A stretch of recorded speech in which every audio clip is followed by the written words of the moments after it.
كم مرة صحيت وافتكرت كمية الأعمال والمهام اللي عليك، وقررت ساعتها إنك تتغطى وتكمل نوم. ودايما بتستغرب من الناس اللي بتصحى بدري وتنجز أعمالها بكل نشاط وحيوية، مش حاسين إنهم مضغوطين زي ما انت حاسس دلوقتي. ساعات بتبقى عايز نتائج فورية، اشتغلت عايز نتيجة شغلك بسرعة، وبتتصدم في الواقع اللي انت فيه، لأن في أعمال علشان تشوف نتائجها لازم تاخد وقت وفترة زمنية كافية. ساعتها بتلجأ للتسويف والكسل عشان مش قادر تستنى وصولك للي انت عايزه. في الوقت ده عقلنا ياخدنا لمنطقة الراحة طول الوقت، فبنتجه لوسائل التواصل الاجتماعي، إدمان التدخين والأكل الغير صحي وحاجات كتيرة تانية. تبعد عن شغفك وأهدافك، ودايما بتسأل نفسك: أنا مش قادر أتحمل إن أنفذ المهام دي كلها ليه؟ في الحلقة دي هنتكلم عن التسويف وأعراضه، وهنتكلم برضو عن أنواع التسويف وعن حله وعلاجه. تعالوا نبدأ حلقتنا. معاكم نرمين حكيم من بودكاست ألم حب.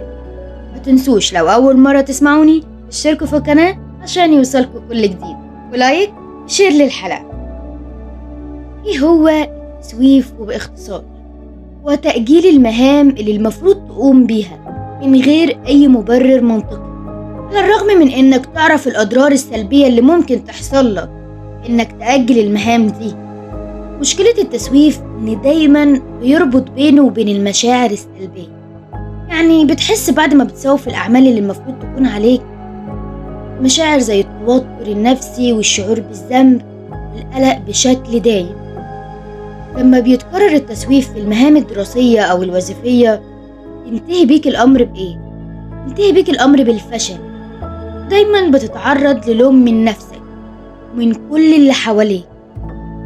ده بيخليك في دوامة كبيرة جدا، وهي دوامة الاكتئاب سبب الفشل المتواصل. ايه هي أسباب التسويف؟ لو انت من الأشخاص اللي عندهم فضول ورغبة في انهم يتغلبوا على عادة التسويف عشان تلاقي حل للمشكلة دي، لازم تكون صادق مع نفسك. وهقولك على قائمة من أهم الأسباب اللي بتخليك شخص مسوف طول الوقت. انت شوف ايه اللي انت بتقع فيه دايما.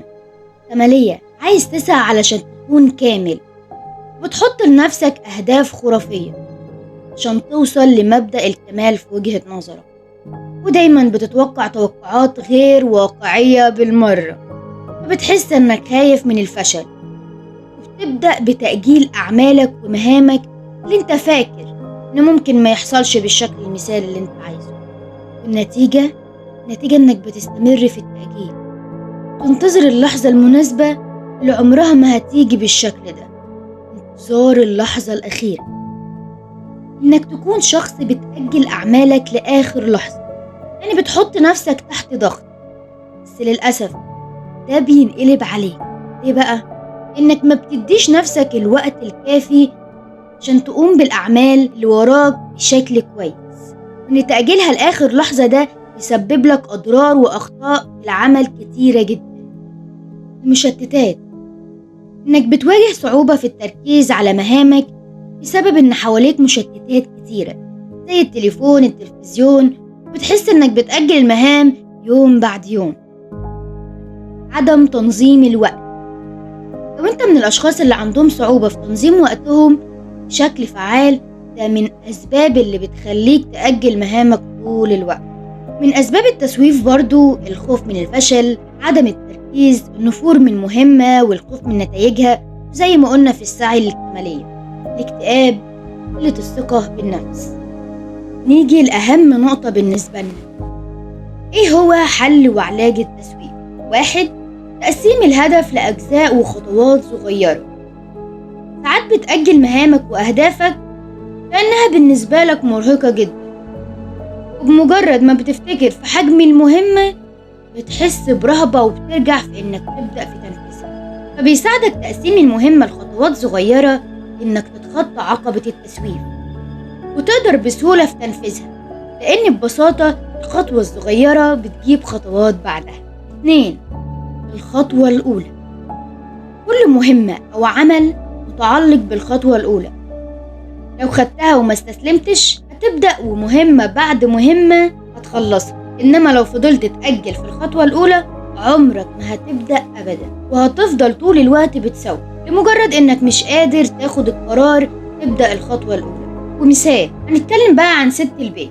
لو انت محتاجة تنظفي المطبخ بالكامل، بمجرد ما خرجت كيس الزبالة وفضيت الرخامة عشان تبدأي يعني غسيل، هتلاقي كل الخطوات بتيجي ورا بعضها، وبعد نص ساعة أو الوقت اللي بتاخديه في مطبخك هتلاقي خلصتي كل مهامك في المطبخ. بالمناسبة دي والدتي كانت بتقولي جملة لما كنت صغيرة وبخاف من شكل المطبخ وهو مكركب، تقولي العين خوافة الإيد بتاع.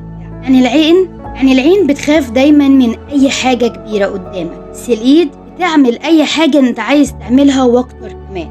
وفعلا بعد ما اتجوزت وانا ماشية بالطريقة دي، فعلا بعد نص ساعة أو 15 دقيقة بلاقي الدنيا تمام. أنا اللي كنت بخاف على الفاضي. ابدأ بالخطوة الأولى في أي مهمة تلاقي نفسك نفذت كل المهام اللي عليك. 3. التخطيط المسبق لليوم. ده أنا عملت فيديو قصير عن 5 نقط تخليك تكتب قائمة مهامك، تلاقي اللينك في صندوق الوصف. إن أصغر القرارات بتاخد وقت كبير. ممكن تقرر إنك تاخد قرارات قبلها بيوم، وإنك تخطط لقائمة طعام خلال الأسبوع، تخطيط للتنظيف اليومي والأسبوعي والشهري. التخطيط ده هيسهل عليك حاجات كتيرة جدا فيما بعد. 4. التحفيز والمكافآت. وأكدوا الخبراء إن أسلوب التحفيز والمكافآت للنفس يساعدك بفعالية في تقدمك، زي مثلا الاسترخاء، الخروج مع صديقك المفضل، تشرب فنجان قهوة، أو إنك تمشي لشوية وقت، وإنك تكافئ نفسك بإنك تذهب في رحلة في نهاية الأسبوع. دي أمثلة، وأكيد كل شخص مننا ليك المكافأة الخاصة اللي بيعملها لنفسه.